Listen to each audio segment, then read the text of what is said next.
কই আমাদের ভাই।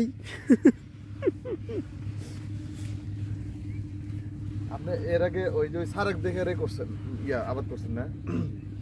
খরচ কেমন? আমার না ওনার মাধ্যমে আছে, কিন্তু মেন হলো আমরা একদম ভাবি এই কৃষি কাটার, তো ওনার পরামর্শ আর তুমি এগুলো। বাবির নাম কি? বাড়ি কোথায়? আর রৌমারি। এই যে আমার এক মামি আছে কৃষি অফিসার, যেটা জিজ্ঞাসা আর কি, উনি কৃষি সম্প্রসারণ অফিসার, মানে খামার বাড়িতে থাকে। তাহলে তো ভালো জায়গা, খামার বাড়ি মূল।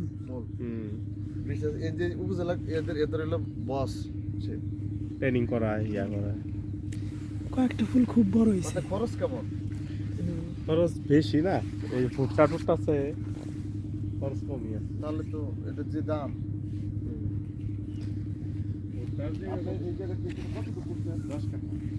আপনি বেশি কত দিতেছে? 1 কেজি শ্যান, মানে বিঘায় 1 কেজি লাগে। তোমার ফুল ফুল আবার একবার ছবি দিল আপনি মনে সব একটু ছবি তুলে ভিডিও করা, যে কথা বলতেছি।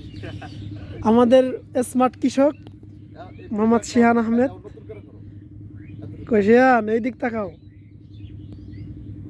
আপনি যখন এই আবাদ করছেন তখন আপনার এই এই যে সার মানে সার দিয়ে আমার থেকে আমাকে সার দিতে, তারপরে এটাই আর চাষাবাদ আমার শেষ, আবার পরে যে 2-3 বার সার দিচ্ছি, এগুলো আমার নিজের। আবার এই যে চাষটা কি যে আমরা নর্মালি যে চাষ করি ভুট্টা বা ধান, এরকম সেম না এদের কোনো ব্যতিক্রম আছে? সেমই, কিন্তু একটু ব্যতিক্রম কি, ভুট্টার মতো করে লাইন করে যে এইভাবে লাগাতে হয়। মানে আমাদের যে ভুট্টা বা ধান চাষ করি আপনার বিভিন্ন প্রকার সার দিতে হয়। এটা হলো অন্য সার, এক এক ক্ষেতের এক এক সার।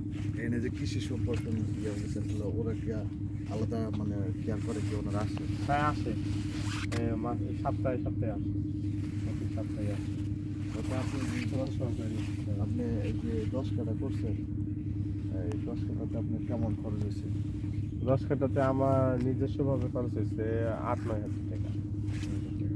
বা তার আনুমানিক আপনি আশা করতেছেন তাতে কেমন ফল পাবেন? আশা করতেছি এটা মানে 30-40 হাজার টাকা আর কি। ইনশাল্লাহ।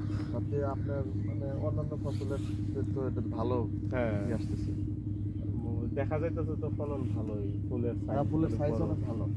হ্যাঁ, এমনি ওই ক্ষতিকর বা অন্যান্য ফসলের যে ক্ষতিকর মানে পোকামাকড়, তার থেকে কি তুলনামূলক বেশি না কম? বেশি না, ওই যে আপনার ভুট্টার চেয়ে আর কি কম, অনেক কম।